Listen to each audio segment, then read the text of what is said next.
Hi friends, welcome back to my channel cook with Sowmi. நீ நம்ம சூப்பரான டேஸ்டியான கடலை மாவு வச்சு ஒரு சூப்பரான அல்வா ரெசிபி பார்க்கலாம். ஃபஸ்ட் டைம் சேனல் பார்க்குறவங்க லைக் பண்ணுங்கள், கமெண்ட் பண்ணுங்கள், ஷேர் பண்ணுங்கள், சப்ஸ்கிரைப் பண்ண மறந்துடாதீங்க. சப்ஸ்கிரைப் பண்ணிட்டு பெல் பட்டனை கிளிக் பண்ணுங்கள். இப்போ வாங்க இந்த சூப்பரான ஈஸியான ஸ்வீட் ரெசிபி எப்படி பண்ணுறதுன்னு பார்க்கலாம். இப்போ நம்ம சர்க்கரை அதுக்கப்புறம் ஏலக்காய் வந்து எடுத்துருக்கோம். இது நல்லா வந்து அரைச்சிட்டு வந்துடலாம். மிக்சியில் போட்டு நல்லா வந்து பவுட்ரு பண்ணி எடுத்துக்கோங்க. நான் மிக்சியில் போட்டு இப்போ பவுட்ரு பண்ணிவிட்டு உங்களுக்கு காமிக்கிறேன். இப்போ பாருங்கள், நல்லா மிக்சியில் போட்டு பவுட்ரு பண்ணியாச்சு. இப்போ எல்லாத்தையும் சேர்த்து ஒரு மிக்சிங் பவுலுக்கு சேர்த்துக்கலாம். இப்போ எல்லாத்தையும் வந்து சேர்த்துட்டோம். இப்போ கடலை மாவு 1.5 கப் அளவுக்கு சேர்த்துக்கலாம். இப்போ 1.5 கப் அளவுக்கு கடலை மாவு வந்து நான் சேர்த்துக்கிறேன். எல்லாமே ஒரே வந்து அளவில் எடுத்துக்கோங்க. 1 கப் சர்க்கரைக்கு வந்து பார்த்திங்கன்னா 1.5 கப் அளவுக்கு கடலை மாவு சேர்க்கணும். அளவு வந்து நீங்கள் எதில் எடுக்கிறீங்களோ அதுக்கேற்ற மாதிரி எடுத்துக்கோங்க. கடலை மாவு நல்லா ஒரு குவாலிட்டியான மாவாக எடுத்துக்கோங்க. அப்போ தான் நமக்கு ரெசிபி நல்லா வரும். இப்போ நம்ம நெய் சேர்த்துக்கலாம். நெய் உங்களுக்கு எந்த அளவுக்கு பிடிக்குமோ அந்த அளவுக்கு சேர்த்துக்கோங்க. ஏன்னா நெய் வந்து நிறைய தேவைப்படும். இப்போ பார்த்திங்கன்னா நெய் வந்து நான் சேர்த்துட்டேன். ஒரு 4 டேபிள் ஸ்பூன் அளவுக்கு நெய் வந்து சேர்த்துருக்கேன். இப்போ அதில் நம்ம கடலை மாவு அளந்து வச்சுருக்கிறத சேர்த்துக்கலாம். 1.5 கப்பு கடலை மாவை இப்போ நெய்யில் சேர்த்து கடலை மாவை நல்லா வந்து வறுத்து விட்டுக்கலாம். நல்லா வந்துட்டு வாசம் வரணும் ஃப்ரெண்ட்ஸ். அந்தளவுக்கு நம்ம வறுத்து விடணும். அப்போ தான் நமக்கு டேஸ்ட்டாக கிடைக்கும் ஸ்வீட்டு. இப்போ பார்த்திங்கன்னா உங்களுக்கு தெரியும், நல்லா கலர் சேஞ்ச் ஆகி அந்த அளவுக்கு வந்துட்டு நமக்கு கடலை மாவு வந்துட்டு கலர் சேஞ்ச் ஆகி வந்திருக்கு பாருங்கள். இந்த அளவுக்கு வந்துட்டு நம்ம நல்லா வந்து வதக்கி விடணும். மாவு கரிஞ்சு போகாமல் ரொம்ப கைவிடாமல் கலந்துக்கிட்டே இருக்கணும் ஃப்ரெண்ட்ஸ். பாருங்கள், கடலை மாவுலேருந்து நல்ல ஒரு ஃப்ளேவரும் சூப்பராக வரும் நமக்கு. அது வரைக்கும் நம்ம நல்லா வந்துட்டு இதே மாதிரி சிம்லேயே வச்சு வறுத்து விட்டுக்கணும். அப்போ தான் நமக்கு டேஸ்ட் வந்து நல்லாயிருக்கும். பாதாம் வந்து இப்போ பொடி பொடியாக கட் பண்ணி வச்சுருக்கேன்.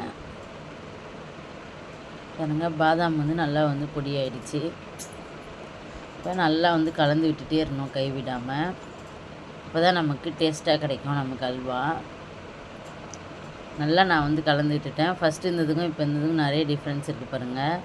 இந்த அளவு கலர் நல்லா சேஞ்ச் ஆகி வரணும். அப்போ தான் நமக்கு அல்வா நல்லா டேஸ்ட்டாக இருக்கும். நல்லா வந்துட்டு அல்வா கன்சிஸ்டன்சிக்கு நமக்கு கலர் நல்லா மாறி வந்துடுச்சு. கைவிடாமல் கலந்துக்கிட்டே இருக்கணும். அப்போ தான் நமக்கு நல்லாயிருக்கும். இப்போ நம்ம அரைச்சி வச்சுருக்க பொடியை வந்து சேர்த்துக்கலாம். நம்ம சுகர் வந்து அரைச்சி வச்சுருந்தோம், அதை வந்து சேர்த்துக்கலாம். சுகர் வந்து சேர்த்ததுக்கப்புறம் பார்த்திங்கன்னா இந்த மாதிரி ட்ரையாக இருக்கும். இப்போ அது எல்லாத்தையும் வந்து உடச்சிட்டு நல்லா கலந்து விட்டுருங்க. சிம்மில் தான் வச்சுருக்கேன் நான், அடுப்பு வந்து ஃபுல்லாக வைக்கல பாருங்கள். சிம்லேயே வச்சுக்கங்க. அப்போ தான் நமக்கு கரெக்டாக நல்லா வந்து ரெசிபி கிடைக்கும்.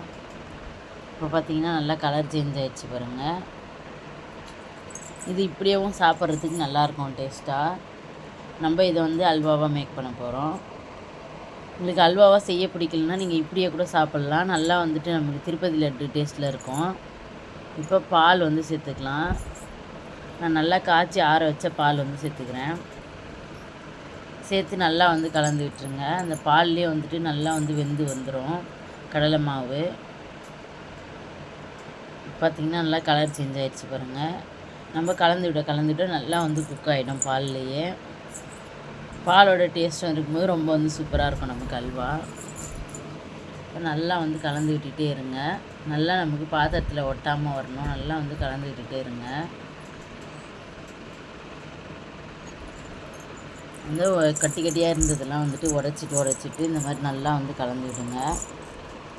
இப்போ பார்த்திங்கன்னா நல்லா கெட்டியாகிடுச்சு பாருங்கள். நமக்கு அல்வா கன்சிஸ்டன்சிக்கு சூப்பராக வந்துடுச்சு.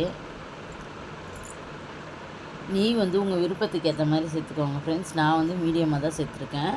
நீங்கள் நெய் வந்து நிறைய வந்துட்டு ஊற்றி கூட செய்யலாம். டேஸ்ட் வந்து பக்காவாக இருக்கும். நம்ம எந்த அளவுக்கு நெய் சேர்க்குறோமோ அந்தளவுக்கு டேஸ்ட் நல்லாயிருக்கும். இப்போ நல்லா வந்து வெந்து கிடச்சிருச்சு பாருங்கள். பார்க்கும்போதே நமக்கு தெரியும் கடலை மாவு எல்லா பக்கமும் நல்லா வந்து வெந்துடுச்சு.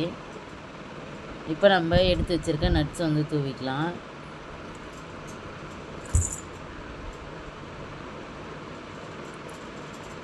இப்போ நம்ம ஒரு பிளேட் எடுத்து வச்சுருக்கோம், அதில் வந்து மாற்றிக்கலாம். இப்போ நமக்கு வந்துட்டு தயாராகிடுச்சு. நம்ம இது எல்லாத்தையும் பிளேட்டில் மாற்றிட்டு நான் காமிக்கிற பாருங்கள். இப்போ நமக்கு அல்வா வந்து சர்வ் பண்ணுறதுக்கு ரெடி ஆகிடுச்சு.